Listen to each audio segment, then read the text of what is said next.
Friends, welcome to my दूजा। मेरा बच्चा नेक को होल्ड करना कभी सीखेगा? मेरे बच्चे का नेक एग्जैक्टली स्टेबल कभी होगा? मेरे घर वाले बोलते हैं कि बच्चों के नेक को परमानेंटली सपोर्ट करके रखना चाहिए, बच्चों को कभी भी ऐसा बिठाना नहीं चाहिए, तो बच्चे के नेक और स्पाइन टेढ़ा मेढ़ा हो जाएगा। क्या ये सब चीज़ें ट्रुथ है? इसी सवाल का जवाब हम लोग इस पर्टिकुलर वीडियो में जानेंगे। ये वीडियो एंड तक ज़रूर देखना, बिकॉज हम लोग सब आस्पेक्ट्स के ऊपर काम करेंगे, which is the stage 1 of neck stability, stage 2 of neck stability. क्या आप बच्चे को नेक का स्ट्रेंथ बढ़ाने के लिए हेल्प कर सकते हो? अगर कर सकते हो तो कौन सी एक्टिविटीज़ करनी है, और बच्चे के नेक को लेके आपको कौन सी चीज़ें एज अ प्रिकॉशन याद रखना बहुत ज़्यादा ज़रूरी है। इतना सब कुछ जानेंगे शायद एक वीडियो में। हाँ जी, इतना सब कुछ जानेंगे हम लोग इस पर्टिकुलर वीडियो में। फर्स्ट एंड फॉरमोस्ट, आप लोगों ने देखा है बच्चे का जो नेक होता है वो ऑलमोस्ट ड्रॉप हो जाता है जब भी आप बच्चे को ऐसे ही लोगे। सो आप बच्चे को लोगे तो ऐसे ड्रॉप हो जाता है नेक। वाई श्रेया? बिकॉज बच्चे का head is the heaviest part in their body. So बच्चे के बॉडी का सबसे ज़्यादा वजन हेड पे होता है, और हेड ये वजन, ये पर्टिकुलर जो नेक का मसल है वो कंट्रोल कर रहा है। बट अगर ये मसल ही स्ट्रांग नहीं है तो ये हेड क्या करेगा? डुक डुक डुक डुक डुक डुक डुक डुक डुक डुक। इनफैक्ट डुक डुक डुक डुक भी नहीं करे, ड्रॉप हो जाएगा, बिकॉज ये मसल नेक को होल्ड ही नहीं कर रहा है। सो बच्चा जब भी बॉर्न होता है तभी नेक का सिचुएशन क्या है? नेक मसल का स्ट्रेंथ स्टेबिलिटी दोनों नहीं है, हेड बहुत ज़्यादा वॉबली है एंड ड्रॉपिंग है, एंड दैट्स एब्सोल्युटली नॉर्मल। इसीलिए आपको इस स्टेज में सबसे ज़्यादा कौन सी चीज़ का ख्याल रखना है?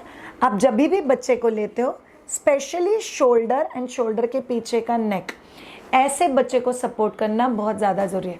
बहुत सारे लोग इस हिस्से को स्टेबल करने में लग जाते हैं, you have to stabilize this part, तो वो ऑटोमेटिकली नेक और ये हिस्सा स्टेबल हो जाता है। फिर जाते हैं स्टेज 2। स्टेज 2 में यूजुअली आपका बच्चा पहुंचता है 15-20 दिन के बाद, कभी कभी 15 दिन के बाद से ही से 3 महीने तक। आपको ऑब्जर्व होगा कि आपका बच्चा थोड़ा सा नेक उठा के राइट लेफ्ट करता है, फिर वापस गिरा देता है, थोड़ा सा नेक उठाता है, राइट लेफ्ट करता है और वापस गिरा देता है। सो ये क्या है? इसका मतलब है कि बच्चा जब भी नेक उठाने की कोशिश कर रहा है तभी इट्स अ काउंटर प्रेशर। याद रखो, it's a weight training neck muscles के लिए। तो सिर को उठाता है बच्चा, सो आप जब भी कंधे पे भी लोगे तो आपका बच्चा आपके कंधे पे से भी गर्दन उठाने की कोशिश करता है, वॉबली होता है, वापस गिर जाता है, उठाने की कोशिश करता है, वॉबली होता है, वापस गिर जाता है। और घर वाले बोलते हैं और इस बच्चे को तो बड़ा होने की बहुत घाई है, देख अभी से वो नेक पकड़ रहा है। वो नेक नहीं पकड़ रहा है, it's a natural instinct, because बच्चे को फ्यूचर में जाके नेक पकड़ना है। बच्चा अभी से तैयारी कर रहा है, इसीलिए शेकी एंड वॉबली नेक ये निगेटिव चीज़ नहीं है, पॉजिटिव चीज़ है। सो स्टेज 2 में क्या होता है? आप बच्चे को जब भी शोल्डर पे वगैरह लोगे, सो ensure that you support your child, but आपका बच्चा गर्दन उठाएगा तो ज़बरदस्ती गर्दन को दबाने की ज़रूरत नहीं है। You can just allow your child थोड़ा सा wobbly drop, that's absolutely okay. Ensure that आप सपोर्ट करके रखो। सो ये स्टेज 2 बच्चों के लिए बहुत इंपॉर्टेंट है। सो आप बच्चे सिर उठा के इधर उधर देखते हैं और फिर ड्रॉप हो जाता है, इसका मतलब क्या है? ये जो साइड के मसल्स है उसके ऊपर भी बच्चा काम करता है, एंड इट्स वेरी क्रूशियल। आपको एक दूसरा चीज़ भी स्टेज 2 का आपको दिखाई देगा। जब भी आप बच्चे को पेट के ऊपर सुलाते हो, से आप टमी टाइम दे रहे हो बच्चे को, या आपने बच्चे को फीडिंग पिलो के ऊपर सुलाया हुआ है, सो इस टमी टाइम में आपको ऑब्जर्व होगा कि बच्चा हाथों को प्रेस करके नेक को उठाने की कोशिश करता है। So that's part of stage 2, जहाँ पे बच्चा सिर्फ नेक को उठा रहा है, वॉबली एंड देन ड्रॉप। फिर बच्चा पहुंचता है स्टेज 3। स्टेज 3 यूजुअली आपको 1-1.5 महीने बाद से ही देखना चालू हो जाए, depends on child to child. So वहाँ पे बच्चा क्या करता है? हाथों का हेल्प लेके नेक के साथ चेस्ट को भी उठाता है, and this is very very common with the kids, usually 1.5 से 2 महीने के आसपास, जहाँ पे आपको ऑब्जर्व होगा कि बच्चा थोड़ा सा हाफ चेस्ट उठाता है और फिर पूरा गिर जाता है, बहुत सारा वजन हो गया बच्चे को उठाने के लिए। बट आप लोग अगर ऑब्जर्व करोगे तो हाथ से बॉडी उठाने के चक्कर में हाथों का ताकत बढ़ गया, शोल्डर का ताकत बढ़ गया, नेक का ताकत बढ़ गया, और बच्चा थोड़ा सा राइट लेफ्ट देख के साइड के मसल्स का भी ताकत बढ़ गया। और फिर हम लोग पहुँचते हैं यूजुअली स्टेज 4। स्टेज 4 है जहाँ पे आप बच्चे को जब भी उठाओगे slight wobbling will be there, but बच्चा नेक स्टेबल रख पाएगा। स्टेबल मतलब ड्रॉप नहीं होगा। सो बहुत सारे लोगों को यही समझ में नहीं आता कि नेक स्टेबिलिटी का मतलब क्या है। नेक स्टेबिलिटी का मतलब ये नहीं कि बच्चा थोड़ा भी नहीं हिलाएगा। नेक स्टेबिलिटी का मतलब कि ये जो ड्रॉप है ना वो रुक जाएगा। सो बच्चा एटलीस्ट खुद के गर्दन के वजन को खुद के सिर के वजन को खुद के गर्दन से होल्ड कर पाएगा। That's basically called as neck stability. Usually 3 से 5 महीने के बीच में बच्चा नेक स्टेबिलिटी को अचीव करता है और 6th मंथ तक इट्स 100% नेक स्टेबिलिटी, बिकॉज तभी बच्चा सिटिंग माइलस्टोन की तरफ जाता है। श्रेया मेरा बच्चा 6th मंथ का हो गया, 5th मंथ का हो गया, अभी भी नेक ड्रॉप हो रहा है, तो हमें क्या करना चाहिए? कंपल्सरी जाके डॉक्टर को बताओ। It can be related to some developmental issues, it can be related to some brain related issues, it can be related to some genetic factor, but आप लोग को ये चीज़ डॉक्टर को दिखाना बहुत ज़्यादा ज़रूरी है। 5th और 6th मंथ के बच्चों का नेक ड्रूपिंग या ड्रॉपिंग नहीं होना चाहिए। श्रेया के हम लोग कोई एक्टिविटीज़ कर सकते हैं बच्चों के लिए जो बच्चों को बहुत ज़्यादा हेल्प करेगी नेक स्टेबिलिटी के लिए। यस, फर्स्ट एक्टिविटीज़ पूरा इसको बंद करके मत रखो, यू शुड बी होल्डिंग यार। ये बहुत हेल्पफुल होता है बच्चों के लिए कि बाबा नेक और शोल्डर के पीछे का हिस्सा सपोर्टेड है, बट हम लोग नेक को अलाउ कर रहे हैं खुद का ताकत बढ़ाने के लिए। दूसरा चीज़, आप लोगों ने बेबी कैरियर देखा हुआ है? First of all baby carrier ergonomically right होना चाहिए। आप बेबी कैरियर ले सकते हो, उसमें बच्चे को डालो और बच्चा उसमें बहुत आराम से, मैं 10 दिन के बच्चे के साथ बेबी कैरियर यूज़ करी हूँ, इट्स एक्सट्रीमली हेल्पफुल।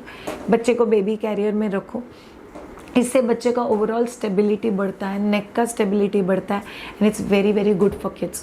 तो आप लोग बच्चे को उस पर्टिकुलर बेबी कैरियर में रख सकते हो, इससे बच्चों को नेक होल्ड करने में बहुत ज़्यादा हेल्प होता है। शायद बच्चे का अभी तक नेक होल्ड नहीं है फिर भी रख सकते हैं। यस, आपकी बेबी कैरियर अगर 0 मंथ्स प्लस के बच्चों के लिए तो उसमें नेक सपोर्टर होता है। जैसे आप हाथ से सपोर्ट करते हो वैसे उसमें नेक सपोर्टर होता है, वो बच्चे को सपोर्ट करेगा। तीसरा चीज़, प्लीज़ बच्चे को पूरे दिन में 4 से 5 बार टमी टाइम दो, बिकॉज टमी टाइम बहुत इंपॉर्टेंट होता है। आप 1-1.5 मिनट से शुरू कर सकते हो और धीरे धीरे उसको 5-6 मिनट तक लेके जाओ, because tummy time neck, shoulder, side muscles, इन सबका स्टेबिलिटी बढ़ाने के लिए हेल्प कर। सो इट्स वेरी इंपॉर्टेंट कि आप बच्चे के साथ ये एक्टिविटी करो। Next very crucial and important activity, बच्चों को बिठाना है एवरी डे। शायद बच्चों को बिठाएंगे तो स्पाइन टेढ़ा मेढ़ा हो जाता है। सी याद रखो, जब भी हम लोग ऐसे कोई एक्टिविटी करते हैं वो पेरेंट्स के सुपरविजन के अंडर होनी चाहिए। जैसे टमी टाइम है, बच्चे को बिठाना है, तो बच्चे को आप आपके सपोर्ट के साथ जब भी बिठाते हो कोई एक्टिविटी करने के लिए, ओए रोली पोली ओए, hands up hands down, touch your feet and come back, hands up hands down, touch your feet and come back. ये बहुत क्रूशियल एक्टिविटी है आपके बच्चों के लिए।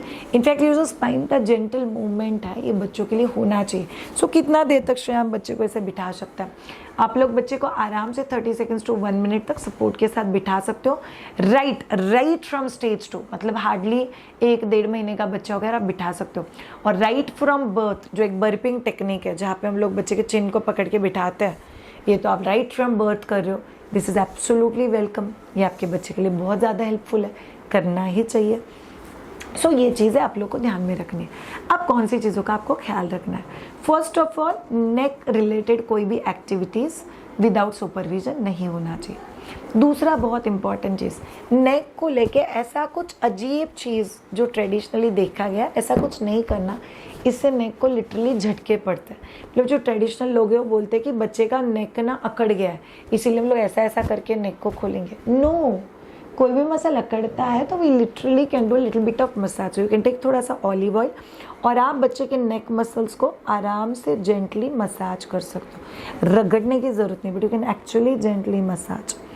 ये बहुत ज़्यादा हेल्पफुल हो सकता है बच्चों के नेक के रिलैक्सेशन के लिए। एज इट इज़ आप खुद सोच लो, आपको कोई नेक और शोल्डर पे प्रेस करे तो बहुत अच्छा लग रहा है श्रेया।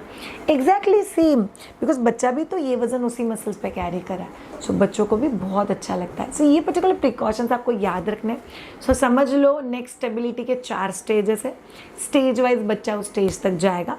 यूजुअली 5 महीने तक बच्चा नेक स्टेबिलिटी अचीव कर लेगा, 6th मंथ में सिटिंग माइलस्टोन की तरफ जाएगा। अगर ये चीज़ें अचीव नहीं हो रही है तो एक बार आप लोग आपके पीडियाट्रिशियन से बात कर सकते हो। Thank you so much all of you. Isn't it amazing कि हम लोग बच्चों की हर छोटी बड़ी चीज़ को बहुत इंपॉर्टेंस देते हैं, उसके ऊपर बहुत फोकस करते हैं और बहुत समझने की कोशिश करते हैं। It's a blessing. हमारे लिए ब्लेसिंग है कि हमको बच्चा है जो इतना क्यूटी पाए, जिसके ऊपर हम लोग काम कर सकते हैं। और आप सबके बच्चे ब्लेस्ड है कि उनको आपके जैसे पेरेंट्स मिले।